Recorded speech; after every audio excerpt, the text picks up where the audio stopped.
Among the many attributes, apparently, of genetically modified crops are that they resist insects and withstand herbicides, meaning you can easily kill the weeds without killing, say, the corn. But a new study claims that GM crops are leading to tougher herbicide-resistant weeds, leading to more use of chemicals on farms, not less. There are those who disagree with the study, though, so to figure out the net effect of GM crops on the health of our farms and on your food, I'm joined by Janet Carpenter, an agricultural economist, Kevin Falter, a professor of horticultural sciences at the University of Florida, Will Allen, an organic farmer in Vermont, and on the phone is Chuck Benbrook, who's the author of the study itself. Chuck, can you just kick us off by telling us what are you claiming that your study shows?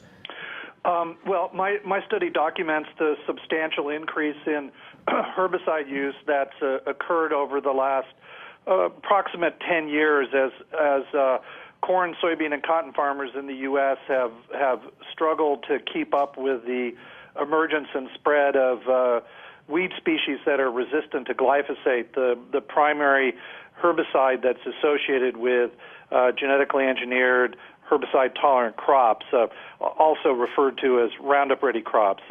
And so, basically, unfortunately, farmers have been drawn onto a sort of herbicide treadmill, and as more glyphosate-resistant weeds emerge and spread, they have to add additional herbicides to their spray program, increasing their costs and environmental and public health risks, and quite probably leading to further resistance problems down the road. So we're kind of in a situation that's beginning to spiral out of control. The way that a lot of people might think of it is, for example, we know about antibiotic resistance, right? When we use a lot of low-grade antibiotics on farms, in farm animals, then we breed superbugs, and we sort of, it's the same with using antiseptic hand cleansers and things like that. And, is that a same kind of analogy where if you're using more and more herbicides, what you're doing is breeding just through natural selection weeds that are resistant to those herbicides?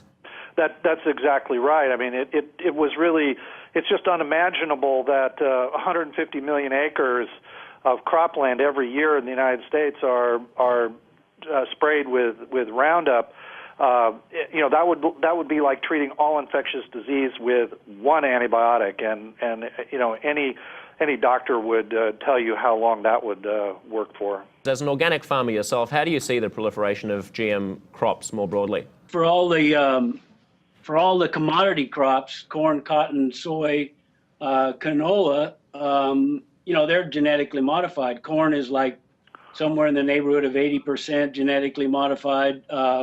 Soy is around 96, cotton right around 95%, and canola is, pretty much, we have a tough time finding non-GMO canola seed because we grow canola for oil. So it's a serious problem. It's limited our seed choices because one thing, the farmers went for it right away because they thought it was going to reduce their chemical use. That hasn't totally happened.